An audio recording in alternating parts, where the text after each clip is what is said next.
Chapter 3. The Photograph. I worked in the garden for the first 2 days. The weather was hot and sunny. I liked working with Mr. Duncan, and he was pleased with my work. "You're a good gardener," he said. "I've always liked gardening," I said, "but I'm studying at college to be a farmer." Sometimes I saw Greta Ross. She likes to be alone, I thought. Once or twice, I saw Greta go out with her painting things. She went up on the hills or down to the beach. Mr. Duncan took me to the farm, and I met Dan and Stella Parks. They were very friendly. "You can work on the farm for the next 3 days," said Dan Parks. "Mr. Duncan says you're a good gardener. Are you a good farmer too?" I smiled at him. "I am," I said. He smiled back. So I worked on the farm with Mr. and Mrs. Parks. They were nice people. I helped with the cows and the chickens and went up on the hills with Mr. Parks and his dog to look at the sheep. One afternoon, I went out riding. Smoke was a big, lazy, friendly horse. I enjoyed riding, and Smoke knew his way around the island very well. I learned new places to go to. I rode along the cliff top and then in between some trees. When we came out of the trees, I saw the house from the other side. I tried to find the window of my room. Which one was it? Suddenly, I saw a face at one of the windows. The face was looking at me. It was there for just a second or two, then it moved away quickly. Who was that? I thought. Was it Mr. Ross? And which room was it? I didn't see my mother very much that first week.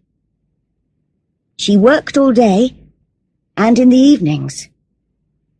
She wrote letters to South America, Japan, Canada, and Australia. Sometimes she worked after I was in bed. "Mr. Ross works hard," she told me. "He invests money in many companies and countries, but it's not his money." "It's not?" I was surprised by this. "No, it's his wife's money, and she bought the island. It's her island, her house, her farm. Everything belongs to her." How strange. But why does Mr. Ross always look sad? And why does he never leave the island? I asked. "I don't know," said my mother. "He says he likes it here and likes working on his farm. It's strange, I know." Sometimes, when I finished work, I walked along the beaches or the cliffs, or I went swimming in the sea. I liked swimming. Greta Ross often came to the beach to swim, but Mr. Ross never came. "Stay away from the rocks, Carol," Greta Ross told me. "They're very dangerous." "I will," I said. Sometimes I took my camera to the beach and took photographs of some of the boats that went by. I took photographs of the birds on the cliffs. There were other small islands near our island, and boats with tourists stopped at them. But no boat stopped at our island. They kept away from the dangerous rocks. Tony was right. The island did not have visitors. One day, I was walking back to the house and had my camera with me. I stopped and looked at the big house. Mr. Duncan was working in the garden in front of it. At first, he didn't see me. I'm going to take a photograph of the house, I thought. The sun is in just the right place, and it will make a good picture. I looked at the building through my camera and took the photograph. Mr. Ross was coming out of a door. He was in my picture too, and he looked angry. That's all right, I thought. It's still a good photograph. But Mr. Duncan was running across the grass. He came quickly up to me and said, "Give me your camera." He looked very worried. "What's wrong?" I asked in surprise. I gave him the camera. "Never take photographs of Mr. Ross," he said. And then he opened the back of my camera and took out the film. "Hey, what are you doing?" I said. "You'll spoil my film." But he didn't stop. "Sorry," he said, and he put the film into his pocket. "But no pictures of Mr. Ross. He doesn't like people to take pictures of him." Mr. Ross was watching us. He saw the camera, and he saw Mr. Duncan take out the film. But he said nothing. Then he turned and went back into the house. Later, I told my mother about Mr. Duncan and the camera. "He spoiled my film," I said. "I don't understand," she said. "Why did he do that?" "I don't know," I said. "But there's something strange about Mr. Ross." About a week later, I finished work early one day and came back to the house. My mother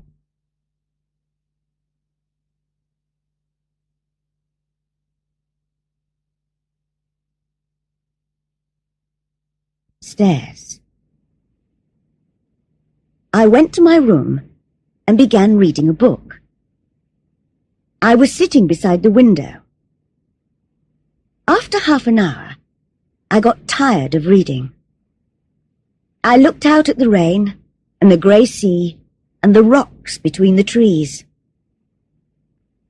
My book isn't very interesting, I thought. I got up and went out of my room. I walked along the passage and turned a corner. Then I saw the door at the end of the passage. There was a large plant in a plant pot outside the door. Where does that door go? I thought. I haven't seen it before. I remembered the face at the window in my first week on the island. Perhaps it's the door to that room, I thought. I walked along to the door and turned the handle. The door didn't move. It was locked. "What are you doing?" said a voice behind me. I turned round quickly and saw Greta Ross. She looked angry. "That room is private," she said. "I'm sorry," I said. "I didn't—" "Stay away from there," she told me. I told my mother about the locked door. "What's behind it?" I said. "Is it a secret?" "I don't know," said my mother. "It doesn't matter. Mr. Ross can have locked rooms if he wants them." I think he does have secrets, I said. There's something strange about him. There's something strange about this island. Somebody isn't telling us something. Something important. My mother laughed. Stop playing detective, Carol, she said. End of side 1.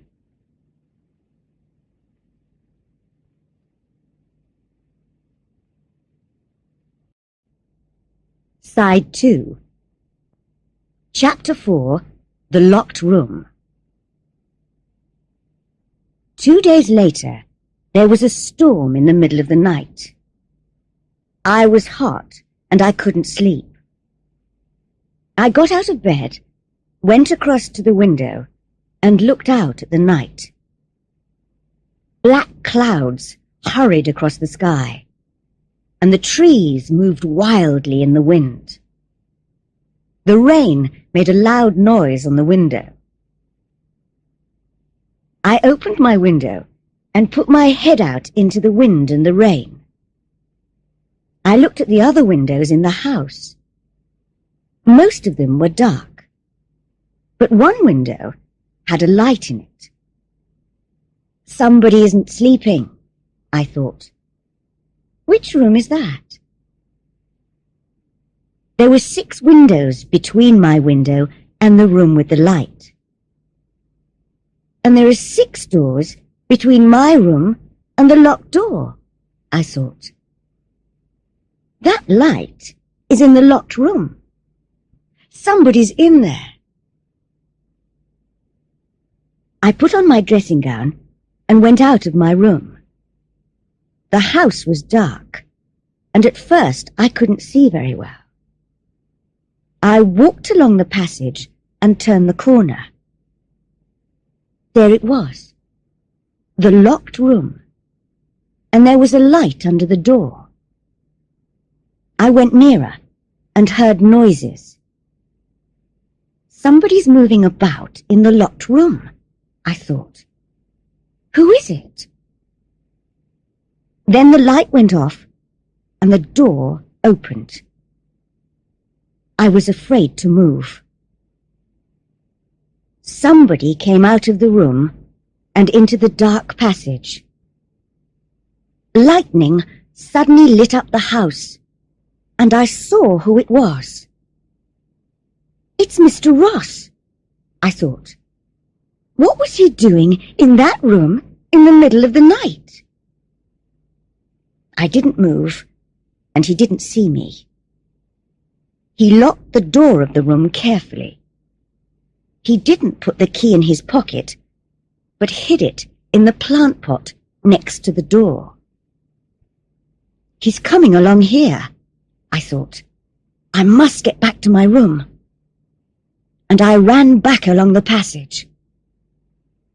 Mr. Ross heard me. "Who's that?" he called. I didn't answer, but ran into my room and closed the door. He came along the passage and stopped outside my door. Then he walked past and went on down the stairs. I took off my dressing gown and went back to bed. I was shaking because I was afraid. Now I know how to get into the locked room, I thought. But what's in there?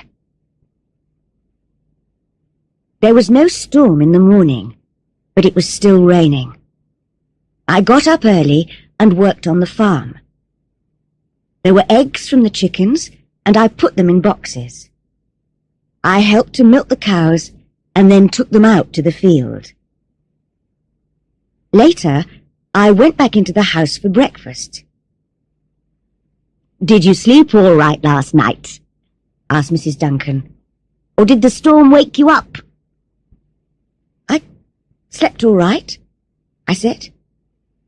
I didn't want to tell her about the light in the locked room or about Mr. Ross. After breakfast, I went back upstairs. Mr. Ross was talking on the telephone in his office. My mother was working at her desk. I knew that Mrs. Duncan was in the kitchen and that Mr. Duncan was working in the garden. Where's Mrs. Ross? I thought. Then I looked out of the window and saw her with Tony Duncan. They were walking to the boat. He's taking her out in the boat, I thought.